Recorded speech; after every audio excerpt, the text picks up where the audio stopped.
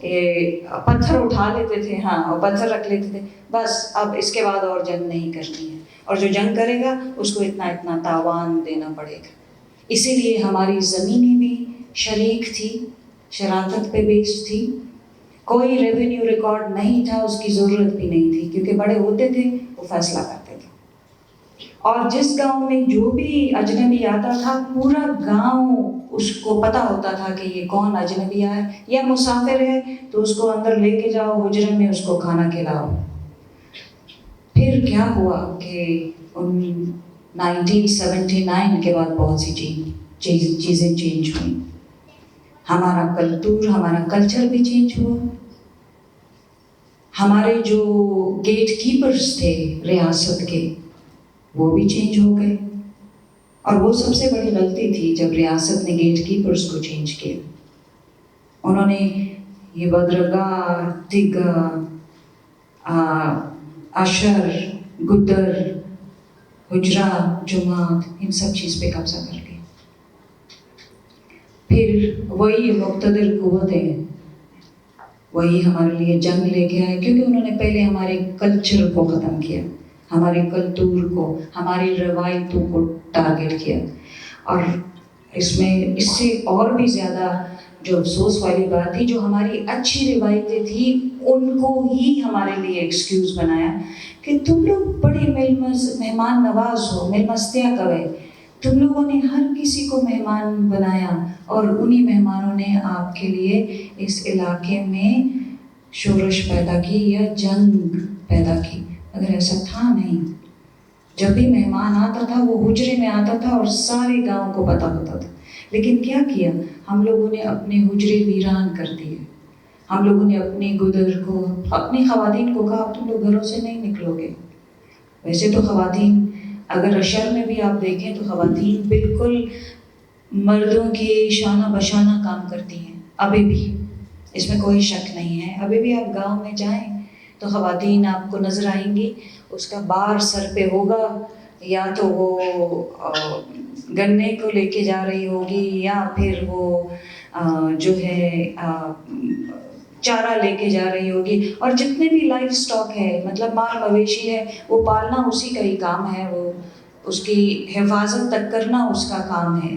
تو لیکن کیا ہوا، جب اس طرح کی فورسز آئیں تو انہوں نے ان سارے کلچرل پریکٹسز کو ہمارے ڈسٹورٹ کیا یا ختم کیا، اور اس سے نتیجہ کیا ہوا کہ ہم جب ہمارے مشرانوں کی وہ جو وزڈم تھی جس سے ہم فائدہ اٹھا رہے تھے، ہماری خواتین جس سے ہم لوگ بینیفٹ اٹھا رہے تھے، جو کام بھی کر رہی تھیں اور مشورے میں ساتھ بھی دے رہی تھی، ان کو ٹارگٹ کیا گیا، تو کیا ہوا؟ ہمارے اسکول بند ہونا شروع ہو گئے۔ ہماری خواتین جو گزر جاتی تھیں پانی بھرنے اور جو مسائل ڈسکس کرنے، وہ ختم ہو گیا، ہمارے حجرے ہی ویران ہو گئے۔ پھر ہماری مسجدوں کو بھی ٹارگٹ کیا گیا جہاں پہ امن کی یا صلح کی بات ہوتی تھی۔ ہم نے کبھی بھی انفارچونیٹلی 79 کے بعد ہماری پوئٹری بھی پھر ترا اور ڈھال اور تلوار اور اس میں چینج ہونا شروع ہو گئی، جبکہ اس سے پہلے ہماری پوئٹری گدر، حجرہ، رباب، منگے، اس کے نیچے، اس کے ارد گرد گھومتی تھی، اور یہی وہ انسٹیٹیوشنز تھے جو کہ ان علاقوں میں امن برقرار کیے ہوئے تھے۔ میرے خیال میں ہم سب جانتے بھی ہوں گے، لیکن یہ ایک قسم کی ایک ریویژن تھی جو ہم لوگوں نے کی کہ بھئی یہ ہمارے کلچرل ویلیوز ہیں، اس میں کوئی کلچرل ویلیو ان اسلامی، غیر شرعی اور غیر روایتی نہیں ہے۔ عورت کا مرد کے ساتھ کام کرنا ہمیشہ سے رہا ہے، اور وہ چاہے آپ کسی بھی علاقے میں، پشتون علاقے میں چلے جائیں، آپ کو گاؤں میں چلے جائیں، آپ کو ابھی بھی نظر آتے ہیں۔ بلکہ جب آپ گاؤں جاتے ہیں تو جو بھی آپ کو بڑی عمر کی عورت لگتی ہے وہ آپ پہ سلام بھی ڈالتی ہے اور آپ سے حال بھی پوچھتی ہے، اور یہ بھی پوچھتی ہے یونیورسٹی میں کیا حال چال ہے، اچھی سے پڑھائی کرو تاکہ تم پڑھ لکھ کے واپس آ جاؤ۔ یہ بھی ہماری کلچر کا حصہ ہے کہ ہم بڑے چھوٹے کس طرح ایک دوسرے کا خیال رکھتے تھے۔ بہت بہت شکریہ سننے کے لیے۔ اینڈ ہوپفلی باقی جو ہمارے ساتھ جو اسپیکرز بیٹھے ہوئے ہیں وہ ایک ڈفرینٹ کانٹیکسٹ میں آپ کے ساتھ بات کریں گے. میری کانٹیکسٹ اور میرے ٹاک جو تھی وہ آغامددی کلتور سنگزمگا امن واپس راوستیشی پدے بندے بیسڈ. ڈیرہ مہربانی ڈیرہ مہربانی.